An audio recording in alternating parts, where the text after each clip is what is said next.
this 10 of coins, I think it's coins in this deck. 10 of coins is someone who's really, really focused on the material world. Someone who is blinded by money, possessions, really invested in the material plane, maybe tunnel visioned, maybe blinded by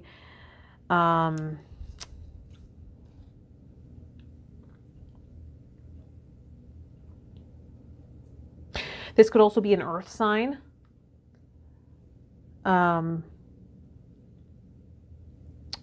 Taurus, Virgo, or Capricorn, someone who has a lot of earth in their chart, so maybe hypercritical, but nurturing.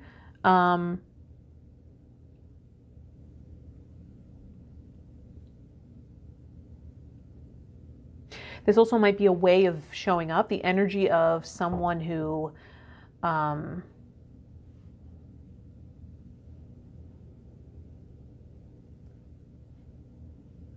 chooses a partner based on the way they look, right?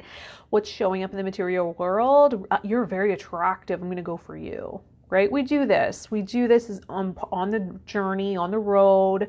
We choose people that we're physically attracted to. There's nothing wrong with that. That's a component, right? That's a component of a romantic relationship. Physical attraction is important, but we can't weigh that heavier. We can't give that more weight than other aspects, right? But being physically attracted is important for a romantic relationship. But maybe we've made the decision in the past based on the way someone looks, and we had to learn the lesson. And maybe we put up with behaviors we wouldn't normally be because we were so attracted to them physically. Well, it created some heartbreak. It created pain. It created a wound, right? A wound. We chose, and then maybe we lost some self-trust, right? And we started doubting our ability to choose. This card, the seven of this is vessels, but it's about choices. It's about having a lot of options, a lot of choices, and then there's one clear option, right? This chalice with a third eye is clearly the best option. So maybe there's and it looks the best, which makes me feel like maybe this person resembles, maybe the person you're thinking of right now resembles a past partner so much that it hurts to consider them. And you're so afraid of this betrayal, right? You're so afraid of being heartbroken and betrayed again that you doubt. You're just waiting for the ball to drop. You're waiting the ball to drop. I don't even know if that's right.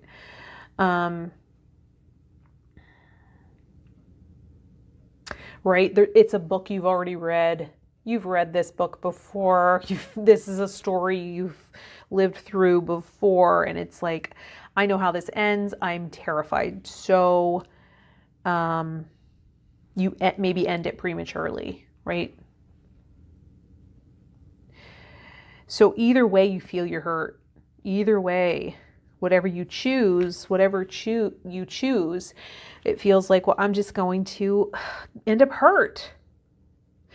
And it's because this wound has not been addressed. This break in the bond with mother has not been addressed. And that's where we need to look, and that's what we need to heal. The awareness is the initiation of the healing, right? So it's not like, oh, I have to go to therapy for 5 years, right? Just be aware that this is all a reflection of this bond. And so that you're no longer seeking parental love in another person, because it doesn't work. This is the 10 of vessels. And this is about a network. This is about networking. This is about the internet. So this could be someone you met online, so it's long distance, someone you're networked with, so maybe they went to the same school, maybe you run in the same friend circle,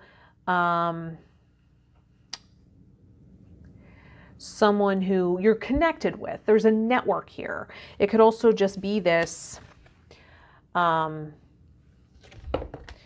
this is someone from a past life. So there's already this sense of connection, this sense of history, this sense of familiarity, like they're part of this network. So they're part of your soul group.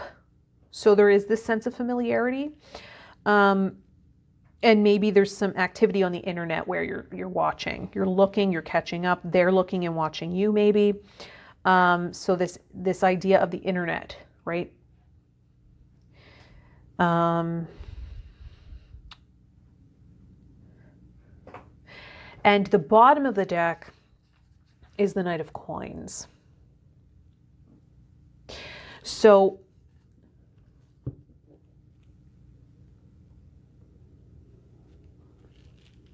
there is this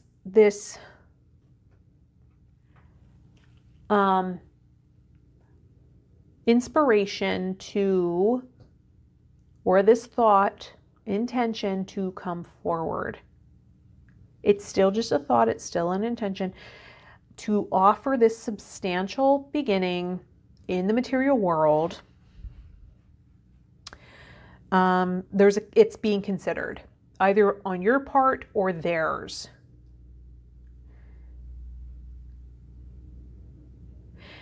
Maybe there's an understanding now that you showed a boundary and you showed that you're more valuable than maybe they thought before. Maybe they didn't perceive your value before. And so now, now that you've shown,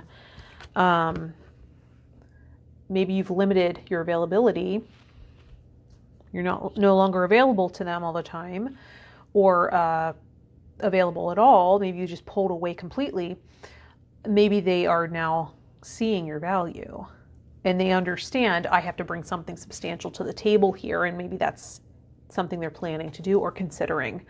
Maybe they're considering, right? There's no movement quite yet. It's just a consideration at this time. But maybe you've proved your value to yourself, and now you're on purpose. And now you've allowed this relationship, this connection, this entanglement to teach you what you needed to learn from it. So now it can be revealed what its true potential actually is. You resolved the karma. You did it. Let's see what crystal. Coral calcite. Coral calcite. I would call that red calcite, but it's a nickname.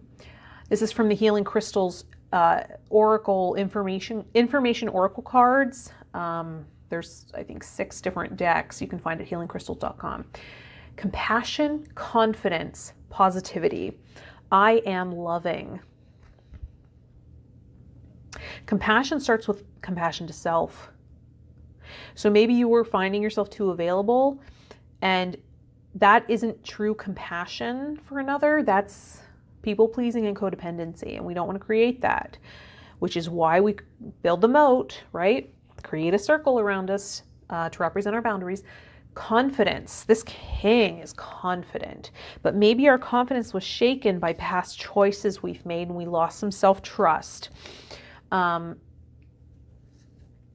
we see this for what it is and have a little more positive outlook that it's all part of the journey? It's all to get us on our purpose, to prevent us from trying to merge with another.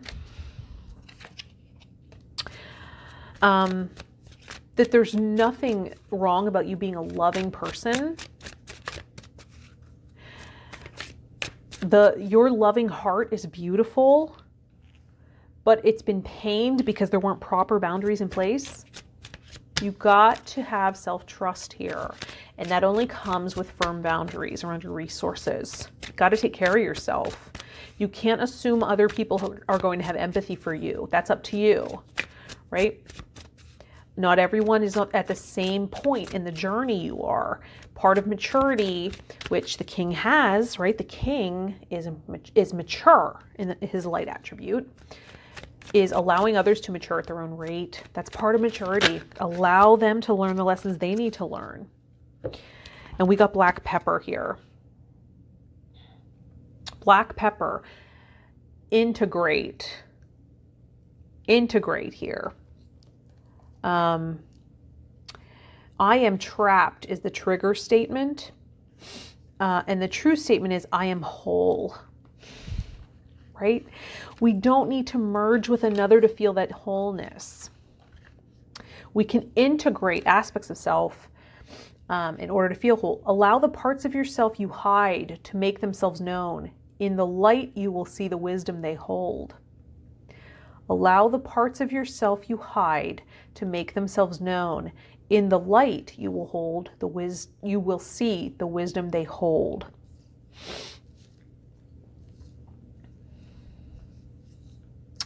This will reveal itself. Black pepper is the oil of unmasking, about revealing the true self. Perhaps this connection you found, you were playing a part that might have been influenced by a past life connection with this person. You might find they were always wearing a mask with you. You just never could figure out who they really are, particularly if this was based on an internet connection. It was this cultivated image of them, and they weren't in touch with their king archetype, so the light attributes of the king, so they weren't empowered. They didn't feel... Sorry, my phone died. But I was in the middle of saying, I didn't want to lose the flow. Maybe this person wasn't confident, right? Wasn't in a state of confidence, and we perceived their behaviors as more intentional than maybe they were. Maybe they were wearing a mask, right? And it was to have us perceive that they were more confident than they actually were, or they were more capable than they actually felt, or that they were more available, or they had more to offer maybe than they did, right? Maybe they were just putting this image in front of us, and we knew we weren't quite getting the real person, but we made excuses for it, right? And maybe we were doing the same, and it was really kind of this triggering from a past life connection. We were just kind of recalling that unconsciously. It was, or you can't really recall unconsciously, but it was just this unconscious thing where we were falling back into this old paradigm, but it really was just calling for resolution. So, and maybe we were perceiving, we were kind of seeing the potential instead of what was actually there. So we were seeing like this hot and cold thing as they were just a spontaneous person, but maybe it was a tactic, or maybe it was just this inability to consistently show up and invest, or, you know,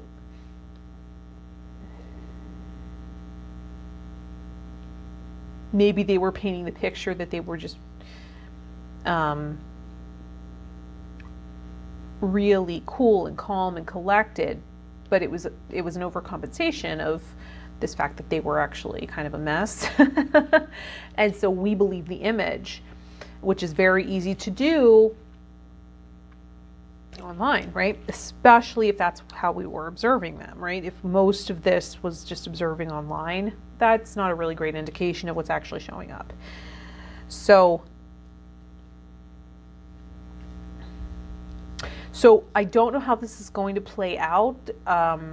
It's just some insight, but know that likely there's some kind of consideration of returning here with a substantial offer, or at least a perception of your true value, of your actual value. But that's not why we empower ourselves. It's not the purpose. That's not why we own ourselves and own our boundaries. We do it to mindfully maintain our resources, right? To have a better impact, so we can live on in our purpose more efficiently and sustainably and effectively. And if that's where we put our focus. And if anyone kind of pulls us out of that, we figure out what needs to be shifted or healed in order to more consistently be present and grounded in reality while still connected to source and higher power and inspiration and creative flow. That might be through gratitude. That might be through a gratitude practice, particularly with mother. If this is about a breaking the bond with mother, one way to heal that is to see how we're honoring her by things we've taken on from her. Can we put it into perspective? It very well be the things we're resenting currently. Can we put a positive spin on that? See how it's easy to put a positive spin on a stranger that we barely know and see what we want to see there, right? See this image that we want to see, but with someone who has unconditional love for us, who we know will always be there, even if we don't like the way they love us, right? Even if it's a lower value or a lower quality of love, parents are kind of designed to just, unless there's really, really huge trauma or wounding there, parents are designed to love their children. Do you have children? Can you see that? Like, we're kind of our chemical makeup is designed to do what we think we need to do to protect our children, to love our children. And do what we feel is best for them. And that can be an overcompensation of our wounding. But the point is, so someone who's always there unconditionally,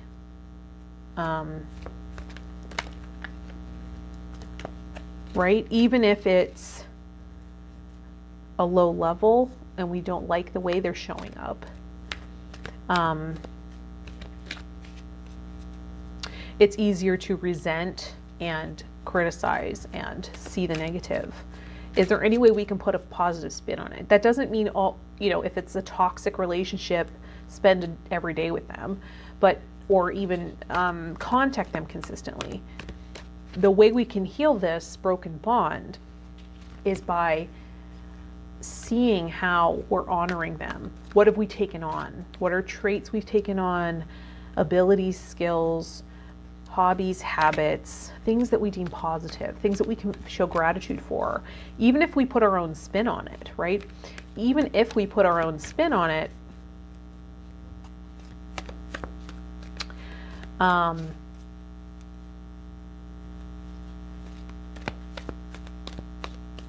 right? Because the future is about innovation, evolution, progress. And sometimes that can feel threatening to the parent.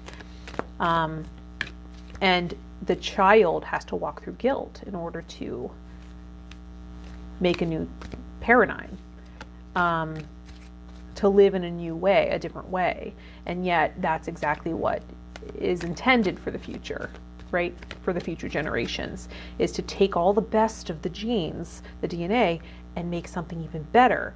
And it's progress, right? Sometimes parents can feel threatened by that.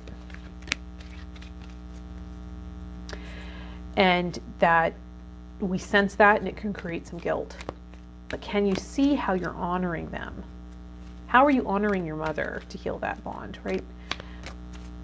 Even if it's a trait where you look in the mirror and you see a similar attribute that you can admire. Do you have the same eyes? And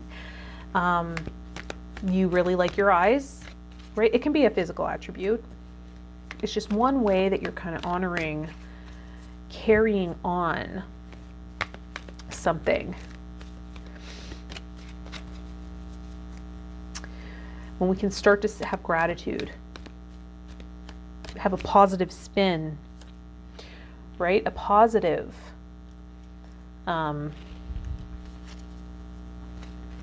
This also connects to, it says root, heart, sacral, and solar plexus chakras, but I would use this on the root generally,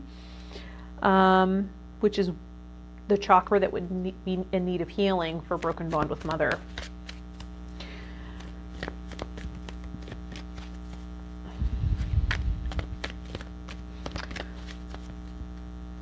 how can you honor mother so that you no longer have to run away, right?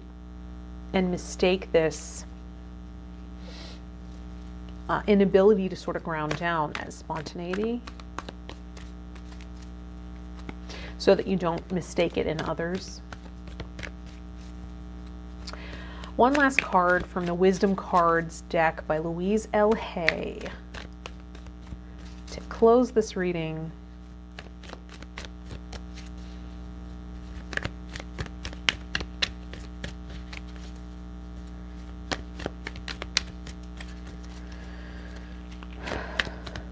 One last card.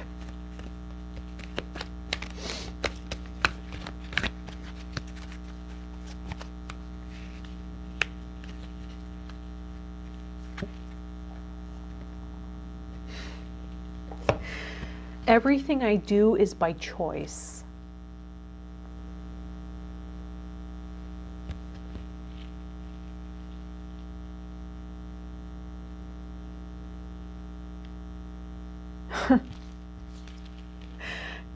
Choice. Do you see how similar that card is to this? And there's even a person. There's even another person in this card, right? As a choice. I now listen to what I say. I don't say anything that I don't want to become true for me. I now listen to what I say. I don't say anything that I don't want to become true for me.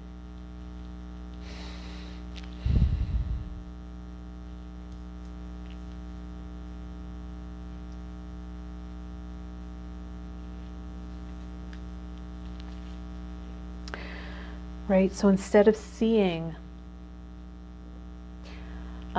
this as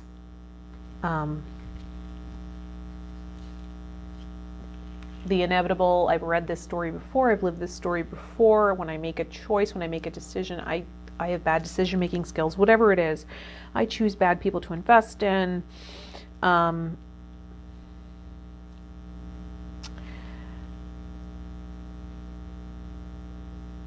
Can we see our value here, right?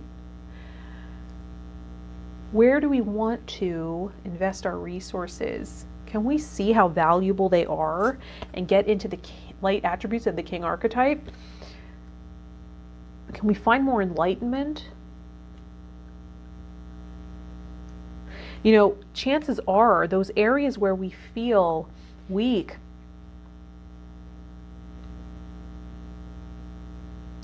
become our greatest strength. If you have this sense, if you have this spiritual pain of not belonging,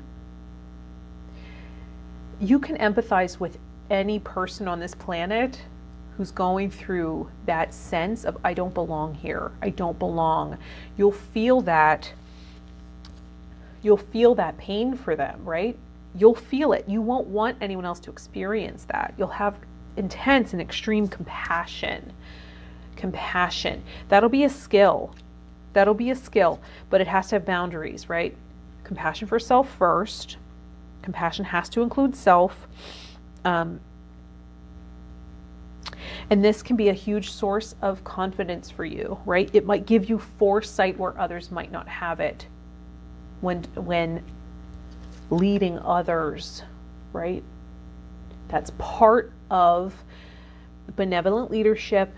Benefiting people is being able to empathize with others who may not have the same experience as you. That's hard for some people to do, particularly if they have a lot of immature parts that they haven't looked at, that they haven't grown. Any area that triggers cruelty, meanness, that's an immature part, right? That's a part that's still young, that we haven't grown, because it's acting out as a child would, right? And if we can see that for another person, where those parts where they're mean are where they're triggered to regress because they haven't matured, right? it can help us have compassion and make it carry less weight for us, and we don't see. And shining a light on those aspects for ourselves, those parts that we've deemed too weak, so we've exiled them. We can integrate those back in. Integrate them by acknowledging, right? Acknowledging those that inner child, those parts of us that are still children, that maybe are still running away, right? That have this need for spontaneity and excitement and play and stimulation, and they are resistant to commitment, resistant to seeing consequences, long-term effects, right? Because that is all something, those are all things we gain with maturity and wisdom. So those aspects of self that don't consider consequences, can we shift those into more of a Knight of Coins energy, where it's more slow-moving, methodical, consideration of consequences, so that we feel we are choosing and feel more empowered in that way.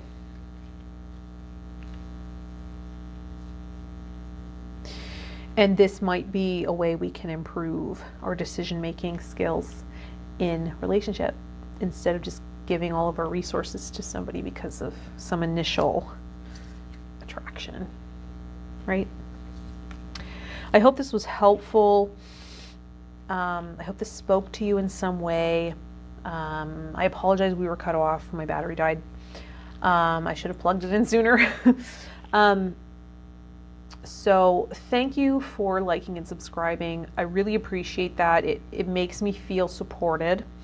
Thank you for those who have signed up for individual readings and sessions. I love hearing your stories, tuning into your energy, and your empowerment and your strength inspires me. So shout out to you guys. And thank you to any who are donating to the channel. It's so appreciated. It helps me keep going, helping me feel like there's an exchange here, and that there's some value I'm able to bring. It makes me feel valued, right? No matter how small. And for those who aren't able to, don't have the extra resources, that's why I'm doing this for free. I appreciate your time, attention, kind words, comments, right? Comments encouraging this work and letting me know you're resonating. It's all valuable. They're all resources, right? They're all valuable resources. You giving your time here and watching the videos, thank you. I appreciate that as well. I hope I'm offering you something valuable. So many blessings to you, so much love, self-love, respect, and strength in upholding your boundaries, and boundaries around your resources, getting yourself into an empowered state, empowered place consistently, knowing your worth and owning your value. You are high value. Start seeing your worth, right? Much love to you, empath. I'll see you in the next reading.